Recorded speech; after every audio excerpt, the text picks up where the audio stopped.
நாளின் செய்யும் வினிதானின் செய்யும் என நாடி வந்து கோழியின் செய்யும் கொடுங்கூற்றியன் செய்யும் குமரேசர் இரு தாளும் சிலம்பும் சதங்கையும் தண்டையும் சண்முகம் தோளும் கடம்பும் எனக்கு முன்னே வந்து தோன்றினே. உலகமெங்கும் வாழ்ந்து கொண்டிருக்கும் ஸ்ரீ குபேரன் டிவி நேயர்களுக்கு சைதை ராஜாவின் அன்பான வணக்கங்கள். நாம் இப்பொழுது இந்த எபிசோடில் வார ராசி பலன்கள் வாக்கிய பஞ்சாங்க அடிப்படையில் மே 6ஆம் தேதி முதல் மே 12ஆம் தேதி வரைக்கும் உள்ளடக்கிய நாட்களுக்கு கிரகங்கள் எப்பேற்பட்ட பலனை வழங்கப் போகிறது என்பதை பார்க்கலாம் வாங்க. 7/5/2024 சர்வ அமாவாசை திதி வருகிறது. மேஷ ராசி காலபுருஷனுக்கு முதல் ராசி அஸ்வினி பரணி கார்த்திகை முதல் பாதம் உள்ளடக்கியது. இந்த வார கிரகங்கள் இந்த ராசிக்கு எப்பேற்பட்ட பலனை வழங்கப் போகிறது அப்படின்னு பார்த்தீங்கன்னா, ராசிநாதன் உங்களுக்கு 12ஆம் இடத்தில் இருக்கிறார். ராகுவின் பிடியில் வேறு இருக்கார். கொஞ்சம் எச்சரிக்கையாக இருக்கணும். இடர்பாடுகள், இன்னல்கள், பின்னடைவுகள் ஏற்படலாம். ஏன்னா ராகு பலம் பொருந்திய கிரகம். என்னதான் இருந்தாலும் செவ்வாய்க்கு அங்கே மவுஸ் கம்மி தான். செலவினங்கள் ஏற்படும். தேக ஆரோக்கியத்தில் அக்கறை தேவை. இருந்த போதிலும் உங்களுக்கு 2ஆம் இடத்து அதிபதியான சுக்கிர பகவான் ராசியில் இருக்கிறார். சிறப்பு என்று சொன்னாலும் அவரும் சனி பார்வையில் இருக்கிறார். பொருளாதார வரவு கண்டிப்பாக இருக்கும். ஏன்னா 2ல் குரு இருக்கார். நல்ல பண வரவு, பொருள் வரவு, குடும்பத்தில் அமைதி, நிம்மதி, சந்தோஷம், குதூகலம் ஏற்பட போகிறது. இந்த 2ஆம் இடம் குடும்பஸ்தானத்தில் குரு வந்தாச்சுன்னா குடும்பத்தில் ஒரு அமைதி இருக்கணும் தானே. பண வரவு, தனக்காரகன் தனஸ்தானத்தில் இருந்தால் தன பிராப்தி உண்டு தானே.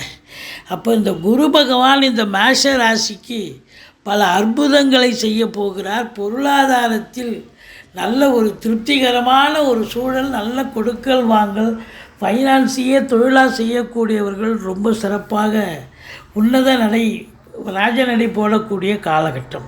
உங்கள் சொல்லுக்கும் செயலுக்கும் மதிப்பு மரியாதை கண்டிப்பாக ஏற்படும்.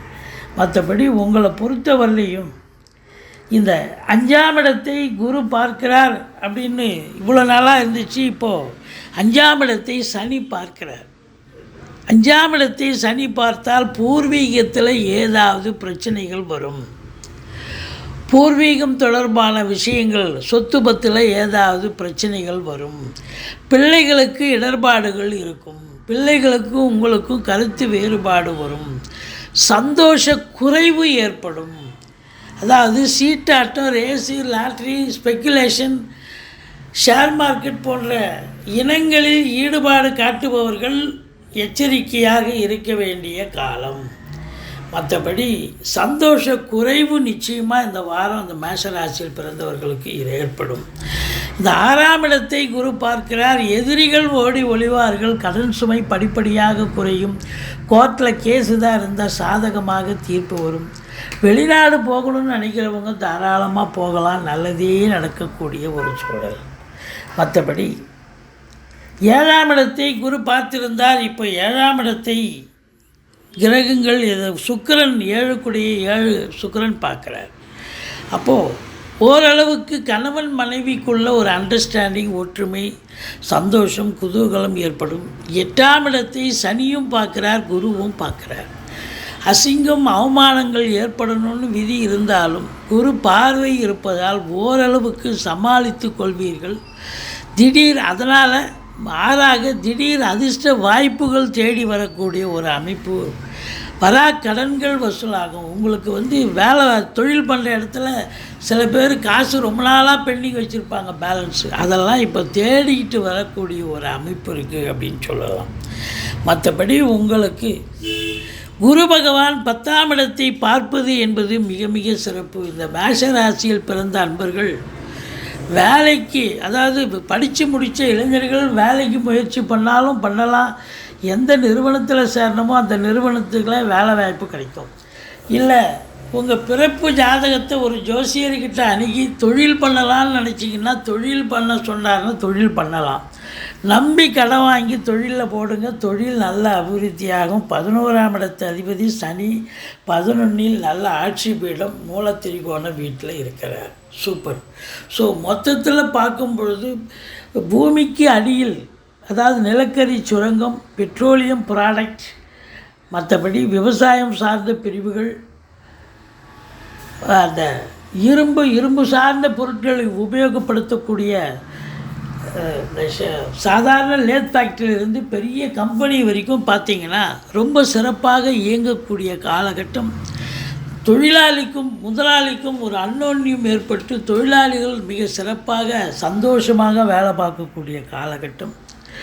அதில் குறிப்பாக அந்த டிரைவர் இரும்பு சம்மந்தப்பட்ட விஷயத்தால் அவங்களுக்கும் இந்த வேறு இந்த இரும்புங்க வாங்குகிறாங்க இல்லையா, பேப்பரு, பழைய இரும்பு காகிதம் அதெல்லாம் வாங்குகிறாங்க பாருங்கள், அவங்களுக்கெல்லாம் கூட தொழில் நல்லா சிறப்பாக செல்லும். மற்றபடி வெளிநாடு போகணும்னு நினைக்கக்கூடியவர்கள் தாராளமாக போகலாம். உள்நாட்டு வாணிபம், வெளிநாட்டு வாணிபம், ஏற்றுமதி இறக்குமதியாளர்கள், ஷேர் மார்க்கெட்டில் இன்வெஸ்ட் பண்ணுறவங்க, ஸ்பெக்குலேஷன் பண்ணுறவங்க, ஆன்லைன் பிஸ்னஸ் பண்ணுறவங்க, ஹோட்டல் பிஸ்னஸ் பண்ணுறவங்க, இவங்களுக்கெல்லாம் சிறப்பான காலகட்டம். அசையா சொத்துக்கள் வைத்திருப்பவர்களுக்கு அதன் மூலம் செலவினங்கள் ஏற்படும், எச்சரிக்கையாக இருந்து கொள்ளுங்கள். மற்றபடி உங்களை பொறுத்தவரையிலையும் ரொம்ப விழிப்புணர்ச்சி தேவை. செலவினங்கள் தேக ஆரோக்கியம் மூலமாக கூட உங்களுக்கு செலவினங்கள் ஏற்படலாம். ஒரு சிலர் வெளிநாட்டு பயணம் அனுகூலத்தை தரும், குடும்பத்தை விட்டு பிரியக்கூடிய ஒரு சூழல், அது நல்ல அற்புதமான ஒரு அமைப்பு அப்படின்னே சொல்லலாம். இதில் கிளைமேக்ஸ் அது பெரிய விஷயம் என்னன்னா, அந்த மேஷராசியில் பிறந்தவர்களுக்கு பொருளாதார மேன்மை, குடும்ப மேன்மை, சந்தோஷம், குடும்ப ஒற்றுமை, வேலையில் நிம்மதி, தொழிலில் நிம்மதி, நல்ல இரட்டிப்பு சம்பாத்தியம், இரட்டிப்பு சந்தோஷம் இருக்கக்கூடிய ஒரு காலகட்டமாக இது விளங்குகிறது.